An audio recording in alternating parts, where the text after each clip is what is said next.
അർജുന് വേണ്ടിയുള്ള തിരച്ചിൽ ശിരൂരിൽ തുടരുമ്പോഴും ഇതുവരെ അർജുൻ ഓടിച്ചിരുന്ന ലോറിയുടെ ഭാഗങ്ങൾ കണ്ടെത്താൻ സാധിക്കാത്തത് ആശങ്കകൾ വർദ്ധിപ്പിക്കുന്നുണ്ട്. ഗംഗാവാലി പുഴയിൽ നിന്ന് കണ്ടെത്തിയ ലോറിയുടെ ടയറും അല്പം മുൻപ് പുഴയിൽ നിന്ന് ഉയർത്തിയ ലോറിയുടെ എഞ്ചിനുമൊന്നും തന്റെ വാഹനത്തിൻ്റെതല്ല എന്ന് മനാഫ് ഉറപ്പിച്ചു പറയുന്നു. അർജുന്റെ വാഹനത്തിലേതെന്ന് കരുതുന്ന തടിക്കഷ്ണങ്ങൾ കണ്ടെത്തിയത് മാത്രമാണ് ഇതുവരെ അല്പമെങ്കിലും ആശ്വാസത്തിന് വക നൽകുന്നത്. അതേസമയം അർജുൻ്റെതടക്കം മണ്ണിടിച്ചിലിന് ശേഷം ഗംഗാവാലി പുഴയിൽ കാണാതായ ലോറികൾ ഉഗ്രസ്ഫോടനത്തിൽ തകർന്നു എന്ന സംശയം കൂടുതൽ ബലപ്പെടുകയാണ്. ഇന്നലെ ഡ്രഡ്ജർ ഉപയോഗിച്ച് നടത്തിയ പരിശോധനയിൽ കണ്ടെത്തിയ ടാങ്കർ ലോറി ഭാഗങ്ങളെല്ലാം ഇത്തരത്തിൽ ശക്തമായ സ്ഫോടനത്തിലോ മറ്റോ തകർന്ന് ചളുങ്ങിയ പോലെയുള്ള നിലയിലായിരുന്നു. മണ്ണിടിച്ചിലിൽ ടാങ്കർ പൊട്ടിത്തെറിച്ചോ അല്ലെങ്കിൽ ഹൈ ടെൻഷൻ വൈദ്യുതി ലൈനുകൾ പൊട്ടി പുഴയിലേക്ക് വീണോ സംഭവിച്ച സ്ഫോടനത്തിന്റെ സൂചനകളാണ് ഇന്നലെ ലഭിച്ച വാഹന അവശിഷ്ടങ്ങളിൽ ഉണ്ടായിരുന്നത്. സംഭവ ദിവസം വലിയ സ്ഫോടനം ഉണ്ടായതായി ദൃക്സാക്ഷികളും ശിരൂർ കുന്നിന് മറുകരയിൽ താമസിക്കുന്ന ആൾക്കാരും മാധ്യമങ്ങളോട് ഇതിനു മുൻപ് തന്നെ വെളിപ്പെടുത്തിയിരുന്നു. സ്ഫോടനം സംഭവിച്ചപ്പോൾ വാഹന ഭാഗങ്ങൾ കഷ്ണങ്ങളായി പൊട്ടിത്തെറിച്ചതാകാം പല സ്ഥലങ്ങളിലായി ടാങ്കർ ഭാഗങ്ങൾ പുഴയിൽ ചിതറിക്കിടക്കുന്നതിന്റെ കാരണമെന്നും സംശയിക്കുന്നുണ്ട്. നിലവിൽ കണ്ടെത്തിയ ലോറിയുടെ ഭാഗങ്ങൾ അതൊരു കാലപ്പഴക്കം ചെന്ന ലോറിയുടേതാണ്, തൻ്റേതല്ല എന്ന് മനാഫ് ഉറപ്പിച്ചു പറയുന്നു. ഒരു സ്കൂട്ടറും ഇന്ന് ഉണ്ടായ തിരച്ചിലിൽ കണ്ടെത്തിയിരുന്നു.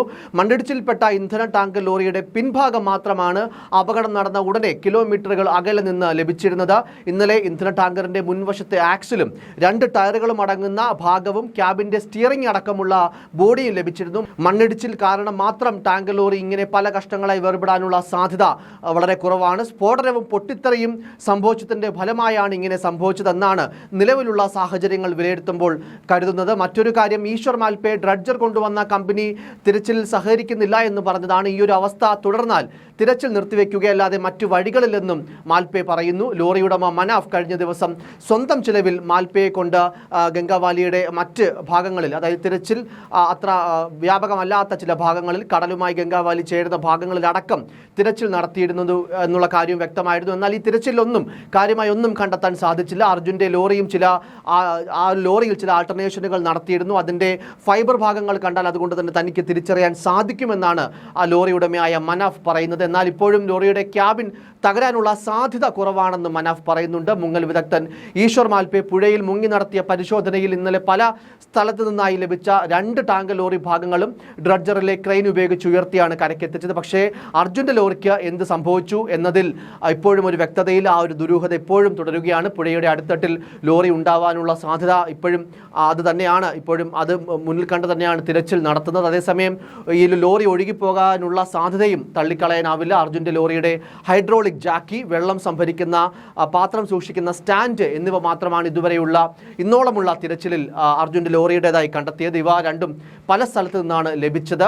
ശിരൂരിൽ സംഭവ ദിവസം ഉഗ്രസ്ഫോടനവും ഭൂമികുലുക്കവും ഉണ്ടായെന്ന് നാട്ടുകാരും സൂചിപ്പിച്ചിരുന്നു. ഗംഗാവാലി നദിയുടെ മറുകരയിലെ 6 വീടുകൾ സ്ഫോടനത്തിൽ പൂർണ്ണമായും തകർന്നിരുന്നു. സംഭവ ദിവസം ദേശീയപാതയിൽ നിന്ന് പുഴയിലേക്ക് 2 LPG ടാങ്കറുകൾ തെറിച്ചു വീണതിൽ ഒന്ന് മാത്രമാണ് പുഴയിൽ 7 കിലോമീറ്റർ അകലിൽ നിന്ന് കണ്ടെത്താനായത്. മറ്റൊന്നിൽ ഡ്രൈവറുടെ മൃതദേഹം കിട്ടിയെങ്കിലും ലോറിയെക്കുറിച്ച് വിവരമില്ല.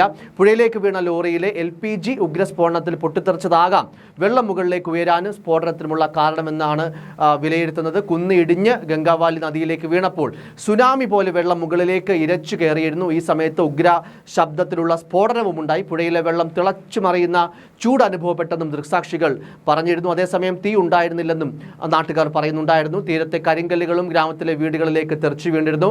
ഹൈ ടെൻഷൻ ലൈൻ പുഴയിലേക്ക് പൊട്ടി വീണതാണോ, LPG സിലിണ്ടർ പൊട്ടിത്തെറിച്ചതാണോ പുഴയിൽ സ്ഫോടനത്തിന് കാരണമായതെന്നത് ഇനിയും വ്യക്തത വരേണ്ടതുണ്ട്. ആ കാര്യങ്ങളിൽ ഹൈ ടെൻഷൻ ലൈൻ പൊട്ടി LPG സിലിണ്ടറിന് മേൽ വീണോ എന്നതും വ്യക്തമല്ല. നിലവിൽ ഗംഗാവാലിയിൽ വേലിയേറ്റ സമയമായതിനാൽ അർജുനായുള്ള തിരച്ചിൽ താൽക്കാലികമായി നിർത്തിയിരിക്കുകയാണ്. അല്പമണിക്കൂറിനകം ജലനിരപ്പ് കുറയുന്നതനുസരിച്ച് തിരച്ചിൽ പുനരാരംഭിക്കുമെന്നാണ് കരുതുന്നത്.